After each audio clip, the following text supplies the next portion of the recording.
we will succeed. The United States has enormous sources of strength. We're going to build upon them. America's values are noble and powerful, and we will recommit to them. And America's leadership is needed around the world, and we'll provide it, because the world is far more likely to solve problems and meet challenges when the United States is there. America, at its best, still has a greater capacity than any other nation on earth to mobilize others for the better. That was the freshly minted Secretary of State Antony Blinken in his first public remarks to State Department employees on the day he was sworn in nearly 4 years ago. And Secretary Blinken joins us now near the end here of his term. Secretary, thanks for being with us this morning. Willie, good to see you. So much ground to cover with you. We got a lot of people who want questions, but you're back recently from the Middle East. So right. Let's start there. We had the National Security Advisor Jake Sullivan here yesterday, sitting in that very chair, talking about how encouraged he was about the possibility this time for a ceasefire, with the usual skepticism because you are dealing with a terrorist organization. Where do you believe we are right now in the hope of getting some of the hostages home at least? Well, look, we are encouraged because this should happen. And it should happen because Hamas is at a point where the cavalry it thought might come to the rescue isn't coming to the rescue. Hezbollah not coming to the rescue. Iran not coming to the rescue. It sought to have a wider war from day one. In the absence of that, I think the pressure is on Hamas to finally get to yes. So we should be able to get there. But look, I think we also have to be very realistic. We've had these Lucy in the football moments several times over the last months where we thought we were there and the football gets pulled away. So the real question is Hamas capable of making a decision and getting to yes? We've been fanning out with every possible partner on this to try to get the necessary pressure exerted on Hamas to say yes. I was in Turkey meeting with President Erdogan. We have Bill Burns, who's headed out, is already there in the region right now. Jake Sullivan, Brett McGurk, everyone is pushing on this. We want to get it over the finish line. We want to get the hostages home. We want to get a ceasefire so that people can finally have relief in Gaza. What is the difference, Mr. Secretary, between the ceasefire that came relatively quickly with Hezbollah after Israel crippled Hezbollah to the north and what's going on with Hamas? In other words, how are they different negotiating partners? Look, the ceasefire with Hezbollah came up because both sides wanted it. Yeah. Hezbollah needed the relief. Israel wanted it, too, because their main objective was making sure that they could get a secure buffer area so that people who had been chased from their homes in northern Israel because of the barrage of Hezbollah rockets and mortars could go back home. And the deal that we were able to negotiate with France, getting the ceasefire, getting a commitment from Hezbollah to move back, getting the Lebanese armed forces to move in and fill that space, that's what's made it. That made it a good deal for everyone. The Israelis didn't want to get bogged down in Lebanon. Hezbollah had taken a tremendous amount of hurt and pain, so both sides wanted it. The question now with Gaza, as it's been pretty much all along, is Hamas prepared to say yes? That's where we are. And Mr. Secretary, Andrea Mitchell here, you just were talking very positively about it. The National Security Advisor was very positive about it. But in the last 24, 48 hours, you heard from the Defense Minister, Minister Katz, in the Golan Heights with the Prime Minister. And he seemed to be raising the stakes because we were told that Hamas had agreed that Israel could stay temporarily in these two key corridors, which was not the Hamas position for months and months, blowing up potential deals. But now he seemed to be indicating that Israel would stay longer. This would be a real occupation. And there are signals coming that, wait a second, this deal might not be so possible even before the inauguration. What is your read of that? Well, first, a lot gets said, and a lot gets said for political reasons. And I think you have to work through that and look at what each side is actually prepared to do. Here's something else that we know is in Israel's interest. It's in Israel's interest to find a way to take an off-ramp in Gaza, because Israel set a couple of objectives after the horrors of October 7th to try to make sure they wouldn't happen again. One was to dismantle the military organization of Hamas. They've succeeded in doing that. The other was to get the leaders responsible for October 7th. They've done that. Having done that, this is a moment to take that off-ramp, but you've got to get the hostages back. The alternative is this: an enduring Israeli occupation of Gaza, which we reject. And we reject it, among other reasons, because it's profoundly not in Israel's interest. They'd be left holding the bag on what would be a long-term insurgency. For all of the Hamas militants who've been killed, taken off the battlefield, there are thousands more. And they have the capacity not to do another October 7th, but to make life a living hell for any occupying force in Gaza. It's not in Israel's interest to do that. But in order for this to work, we have to have an agreement on the hostages, and we have to have an agreement on what follows, a day after plan, a post-conflict plan.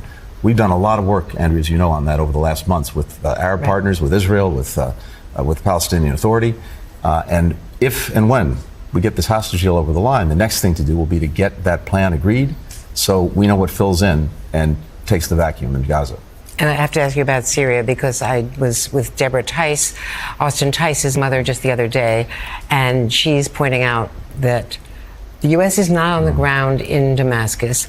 The Brits are going in, the French are going in. It's obviously a very, opportunistic moment, but also a very tense moment.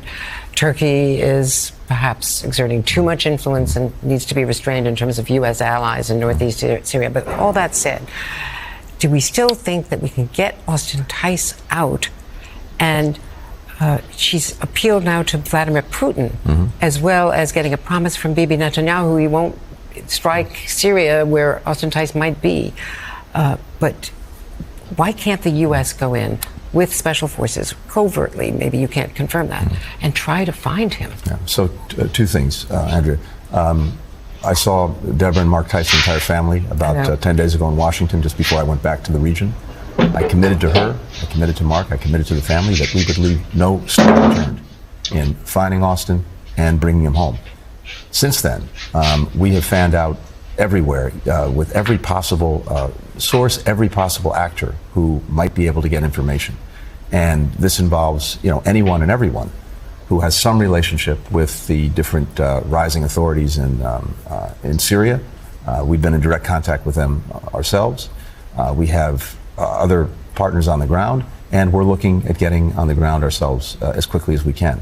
But the most important thing is this: any piece of information we get, any lead we have, we're following it. We have ways of doing that, irrespective of exactly where we are. And I can just tell you that this is the number one priority, is to get Austin. And we showed you a minute ago Keir Simmons questioning Russian President Vladimir Putin. He asked Putin if he would help to find Austin Tice. Here's that exchange.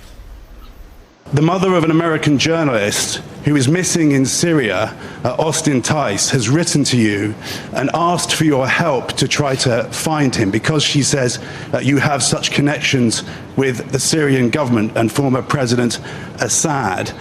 Are you prepared to ask President Assad for information about what happened in Syria to try to find the missing, including this American journalist? Frankly speaking, I haven't seen President Assad yet after he came to Moscow, but I plan to do so, and I will have a conversation with him. We are adults, we understand. 12 years ago, a person went missing in Syria. 12 years ago. We understand what situation was in place 12 years ago. Acts of hostilities were ongoing from both parts, from both sides. Does President Assad himself know what happened to that US citizen, to the journalist who performed his journalist duties in the combat area? But nonetheless, I do promise that I will ask this question to him. Putin there saying he will ask Assad about Austin Tice. Assad now, of course, has sought refuge in Moscow. Mr. Secretary, seeing Putin there, let's turn to the conflict in Ukraine. The incoming administration has promised a pretty different approach to that conflict than what the Biden team has done. What more are you trying to do between now and January 20th? Look, I want to make sure that we're giving the incoming administration and the Ukrainians the strongest possible hand to play going into 2025. The Ukrainians have to make fundamental decisions about carrying on the fight or looking to negotiate and try to bring this to a ceasefire.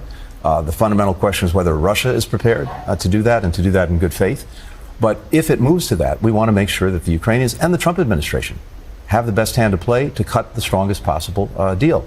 And that means trying to reinforce Ukraine's position on the battlefield, making sure that it has the money, that it has the munitions, and that it has the mobilized manpower to carry on. It means continuing to exert maximum pressure on Russia, and Russia is feeling the burden of all of this pressure we've exerted with dozens of other countries over the last 2+ years. Everything that Russia tries to do takes longer, costs more, and is harder to do.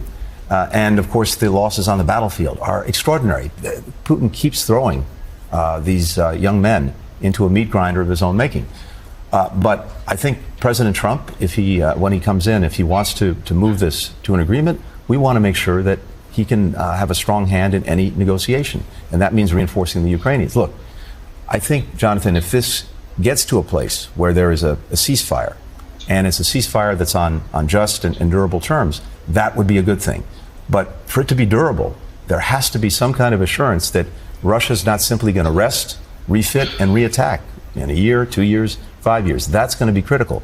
If we get that, Ukraine is on a path to success. It's a country that is standing strongly as an independent country. It was not erased from the map. That's what Putin wanted to do. He's failed. It can stand strongly on its own feet, militarily, economically, democratically. That's the best possible rebuke.